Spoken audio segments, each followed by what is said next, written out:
ஷண்முகம் பரணி சீரியலில் இப்போ ஒரு எக்ஸலண்ட்டான எபிசோட் வந்திருக்குன்னே சொல்லலாம். நம்ம பாக்கியம்மா வந்து பிச்சு உதறிட்டாங்க. மிஸ் பண்ணாமல் ஃபுல்லோடையும் கேளுங்க. விசி வந்து சுத்தமாக போக மாட்டேங்குது. பார்க்கலாம் லைக் பண்ணிட்டு பார்த்தீங்கன்னா கொஞ்சம் பேச வந்து மூடிட்டா இருக்கும்.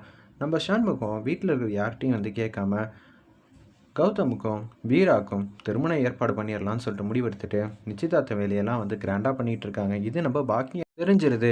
அவங்க வேக வேகமாக வந்துட்டு இருக்காங்க. சரி, நல்ல நேரம் முடியறதுக்குள்ளே தட்டு இதெல்லாம் வந்து மாற்றணும், அதுக்கேற்ற மாதிரி எல்லாமே இருக்கா பார்த்து சொல்லுங்கிற மாதிரி குருகள்கிட்ட வந்து கேட்ட உடனே அதெல்லாம் இருக்குது, இப்போ என்ன மூர்த்த ஓலையை படிச்சிடலாமா அப்படின்னு சொல்லி கேட்கும்போது, நான் இருக்கிறப்ப எப்படிடா மூர்த்த ஓலையை வந்து படிக்க முடியும் அப்படின்னு சொல்லி அந்த இடத்துல வந்து நிற்கிறாங்க நம்ம பாக்கியம். அத்தை தேவையெல்லாம் பிரச்சனை பண்ண வேணாம் அப்படின்னு சொன்னோன்னே தாம்பூலத்தட்டை வந்து மாற்றலான் இருக்கிறப்ப எல்லாத்தையும் வந்து எட்டி உதைக்கிறாங்க.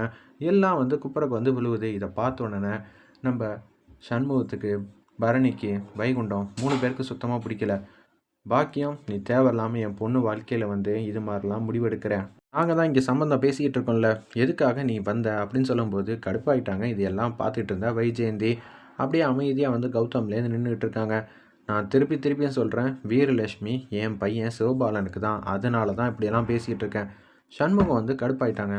உன் அம்மா கிட்ட நீ பேசி புரிய வைக்கிறியா, உன் தங்கச்சிக்கிட்ட நீ பேசி புரிய வைக்கிறியா, இல்லை நான் வந்து சொல்லணுமா? பார்த்துக்கங்க, அது நல்லதுக்கு இல்லைங்கிற மாதிரி சண்முகம் செமையாக வந்து கோவப்படுறாங்க.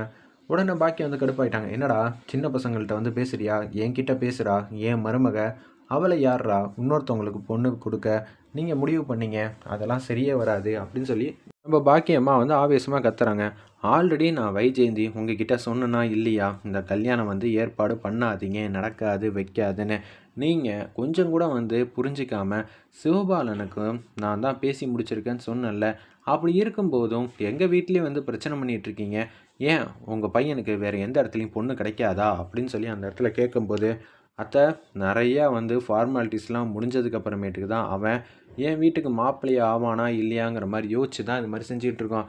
நீ தேவையில்லாமல் வந்து மல்லு கட்டாத, அவன் ஒன்றும் உன் பையன் மாதிரிலாம் கிடையாது. ஆமாண்டா, என் பையன் மாதிரி நேர்மையான ஆளெல்லாம் கிடையாது.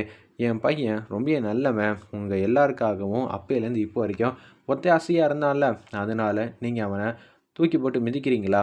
ஏன்டா அப்படியெல்லாம் பண்ணிகிட்டு இருக்கீங்க அப்படின்னு சொல்லி வானத்துக்கு பூமிக்கும் குதிக்கிறாங்க. அந்த இடத்துல நம்ம பாக்கியம்மா ஒரு பக்கம் இது எல்லாத்தையும் வந்து கேட்ட உடனே, உன் பையன் என்ன சொன்னான், நீங்கள் என்ன வேணாலும் முடிவு பண்ணுங்கள், நீங்களே வந்து வீரலட்சுமி வந்து கொடுக்க வேணாம்னு முடிவு பண்ணதுக்கப்புறம் எனக்கெலாம் வந்து வீராலாம் தேவையே இல்லை அப்படின்னு சொன்னான். இதெல்லாம் அவனுக்கு தெரியுமா தெரியாதா? சின்ன பையன் அப்படி தான்டா சொல்லுவான் விரத்தியில். நீங்கள் யாருடா எங்கள் வீட்டுக்கு அப்படின்னு சொல்லி அந்த இடத்துல கேட்கும்போது, முறை பசங்கடா அவங்க 2 பேரும், முறை பொண்ணு முறை பசங்க. அப்படி இருக்கும்போது அவங்க 2 பேரும் வாழ்க்கையில் வந்து ஒன்றா இருக்கல்ல, எந்த தப்பும் இல்லை. நீ தேவையில்லாமல் வந்து பிரித்து வைக்கணும்னு நினைக்கிறியா? வீரலட்சுமி, நீ இந்த அத்தை பக்கம் நிற்க மாட்டியா? எங்கள் அண்ணன் எடுத்த முடிவு சிவபாலனை கட்டிக்கணும்னு சொன்னாலும் நான் தலையாட்டியிருப்பேன். சண்முகம் வந்து கௌதமை கல்யாணம் பண்ணணும்னு சொன்னாலும் நான் தலையாட்டியிருப்பேன். அண்ணன் முடிவு கௌதம் பக்கம் இருக்கும்போது நான் அண்ணனை மீறி எதுவும் சொல்ல முடியாது அப்படின்னு சொன்னேன். இத்தனை நாளாக அத்தை அத்தைன்னு வாய் நிறையா கூப்பிட்டதெல்லாம் சும்மா தானே, என்னை வந்து விட்டுட்டீங்கல்ல எல்லாரும் சேர்ந்து.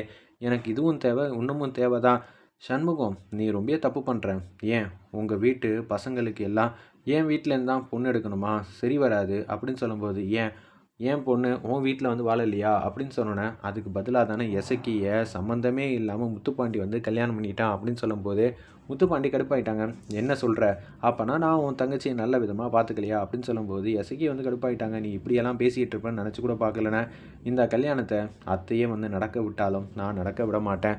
இந்த நிச்சயதார்த்தத்தை நடக்கவே விட மாட்டேன், அவ்வளோதான் சொல்லுவேன்னு சொல்லிட்டு எசக்கி முன்னாடி வந்து நிற்கிறாங்க.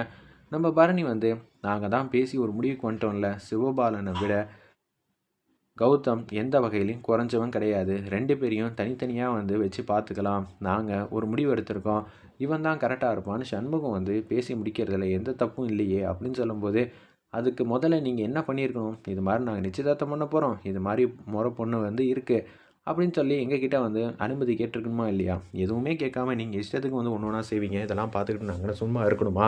அதெல்லாம் முடியவே முடியாது அப்படின்னு சொல்லிட்டு இருக்கிறப்ப சவுந்தரபாண்டிக்கு இந்த விஷயம்லாம் வந்து தெரிஞ்சிருது. அச்சச்சோ, என்னடா இவ சும்மாவே இருக்க மாட்டா போல இருக்கே, நிச்சயதார்த்தத்தை வந்து நிப்பாட்டுற மாதிரி ஆயிடுச்சுன்னா அதுக்கப்புறம் எதுவும் பண்ண முடியாது அப்படின்னு சொல்லிட்டு அவங்க ஒரு பக்கம் வந்துகிட்டு இருக்காங்க.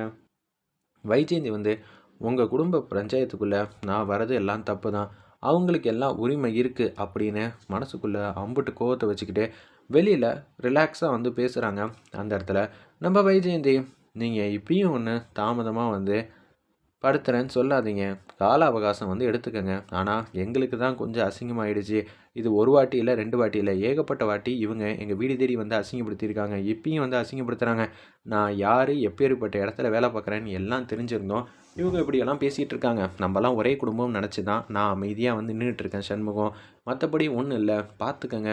எல்லாரும் வேணும்னு நான் நெனைக்கிறேன். ஆனா, எங்கள எல்லாரும் வேணான்னு நெனைக்கிறீங்க. எங்க மனசுக்கு வந்து ரொம்ப கஷ்டமா இருக்குங்கிற மாரி சொன்னோனே, "பாத்தியா? நீ இவ்வளோ ஆர்ப்பாட்டம் பண்ற, அவங்க எவ்வளோ பெரிய அதிகாரி, அவங்க எப்படி நடந்துக்கிறாங்க, நீ எப்படி நடந்துக்கிற, அம்மா என்னம்மா இவ்வளோ சாஃப்ட்டா வந்து பேசிகிட்டு இருக்க, உனக்கெல்லாம் இதெல்லாம் சரியே வராதேம்மா, ஒரு சின்னதாக 2 3 விஷயம் நீ பேசினாலே அவங்கெல்லாம் ஓடிடுவாங்கல்ல, கரெக்டு தான். ஆனால் நான் துரத்தி விடுறத விட சண்முகம் துரத்தி விட்டாதான் வீரலட்சுமி என்றைக்கும் நம்ம வீட்டுக்கு மருமகளாக இருப்பா. நம்ம அப்போ தான் நினச்சதை சாதிக்க முடியும். கொஞ்சம் அமைதியாடுறா பார்த்துக்கலாம். சரி அப்படி வரியாம்மா அப்படின்னு சொல்லும்போது சண்முகம் நம்ம வைஜெயந்திக்கு தான் வந்து சப்போர்ட் பண்ணுறாங்க புரிஞ்சுக்காமையே. நாங்கள் முடிவு பண்ணிட்டோம். வேணும்னா பொண்ணும் மாப்பிள்ளையும் வந்து ஆசீர்வாதம் பண்ணிட்டு போ. டேய் இந்த நிச்சயதார்த்தத்தை நான் நடக்கவே விட மாட்டேன். என்ன மீறி எப்படி நடக்குதுன்னு பார்க்கலான்னு சொல்லிட்டு அப்படியே வந்து உட்காந்துட்டாங்க. அம்மா இதெல்லாம் சரிப்பட்டு வராது. உங்களுக்கும் பசங்கள்லாம் இருக்காங்க. பார்த்துக்கங்க. நான் ஏன் சொல்ல வரேன்னா, உங்கள் வீட்டு ஃபங்க்ஷனில் நான் இது மாதிரி வந்து உட்காந்துக்கிட்டா உங்கள் மனசுக்கு எவ்வளோ கஷ்டமாக இருக்கும்னு எல்லாம் தெரியும். இது எல்லா குடும்பமும் வந்து பேசி முடிச்சதுக்கு அப்புறமேட்டுக்கு முடிவெடுக்கிற சமாச்சாரம். நாங்கள் 2 பேரும் சண்டை போட்டோ இல்லை வேண்டான்னு முடிவெடுத்தாலும் சரின்னு சொல்லலாம். எங்கள் 2 வீட்டுக்கு குடும்பத்துக்கும் சம்மந்தம் வந்து பண்ணிக்கிறதுல எந்த விதமான பிரச்சனையும் இல்லாதப்ப வெளி மனுஷங்களா இருந்து நீங்கள் தடுக்கிறதெல்லாம் ரொம்ப தப்பு. அவ்வளோதான் சொல்ல முடியும்னு வைஜெயந்தி வந்து அமைதியாக பேசிகிட்டு இருக்கிறப்ப கடுப்பாயிட்டாங்க. நான் தான் திரும்பி திரும்பி சொல்கிறேன்ல, இந்த நிச்சயதார்த்தம் நடக்காதுன்னு. மரியாதையாக வெளியில் போங்க. நீங்களா போகிறீங்களா இல்லை நானா ஒன்று உங்களை அடித்து துரத்தணுமா அப்படின்னு சொன்னோன்னே, சண்முகம் இதுக்கு மேலேயும் நாங்கள் இங்கே இருக்கணுமா யோசிக்க வேண்டியது இருக்குது. 5 நிமிஷம் நான் இங்கே இருப்பேன். அதுக்குள்ளே இந்த பிரச்சனையை வந்து சமாளித்தா போதும். நான் என் பையன் ஆசைப்பட்டுட்டாங்கிற ஒரே காரணத்துக்காக தான் இவ்வளோ இறங்கி விட்டு கொடுத்து போயிட்டுருக்கேன். ஆனால் எனக்கு என்னமோ வந்து சங்கடமாக தான் இருக்குது. என் பையன் கஷ்டப்பட்டு 1 மாதம் உன் கடையில் வந்து வேலை பார்த்து உனக்கு என்னென்ன தெரியுமோ அந்த அளவுக்கு தெரியும் நான் சொல்ல மாட்டேன். அதுக்கு ஒரு அளவுக்காவது தெரிகிற அளவுக்கு தயார்படுத்தியிருக்கான். இது எல்லாம் எதுக்காக? உன் குடும்பத்தில் வந்து மாப்பிள்ளை ஆகணுங்கிறதுக்காக தான். அதுக்கு மதிப்பு மரியாதை கூட இல்லாத அளவுக்கு இப்படியெல்லாம் வந்து கஷ்டப்படுத்துவீங்கன்னு நினச்சிருந்தா என் பையனை கண்டிப்பாக உங்கள் கடைக்கு அனுப்பிச்சிருக்கவும் மாட்டேன். வீராவை கல்யாணம் பண்ணணும்னு அவன் நினச்சிருந்த ஒரு விஷயத்தையே நான் ஒத்துக்கிட்டதே பெரிய விஷயம். இப்போ இது மாதிரிலாம் பண்ணுறீங்களா அப்படின்னு சொன்னோன்னா, நம்ம பரணி வந்து அமைதியாக இருங்கம்மா நான் பேசிக்கிறேன். அவங்க எங்கள் அம்மா தான். பரணி உங்கள் அம்மாவாக இருக்கலாம். ஆனால் இப்படியெல்லாம் பண்ணுறதெல்லாம் ரொம்பவே தப்பு தான். பேசி முடித்து தட்டு மாற்ற வேண்டிய மாத்திரை இந்த நேரத்தில் இப்படியெல்லாம் பண்ணுறதெல்லாம் ரொம்பவே தப்புமா. இதை நான் எங்கே கொண்டு போய் சொல்கிறதுன்னு தெரியல அப்படின்னு சொல்லிட்டு இருக்கிறப்ப எங்கள் அம்மா இது வரைக்கும் இவ்வளோ பொறுமையாக வந்து பேசினதே இல்லை. பையன் வாழ்க்கைக்காக தான் இப்படி பேசுகிறாங்கன்னொன்னே பரணி வந்து பாக்கியத்துக்கிட்ட சொல்லி புரிய வைக்கிறாங்க.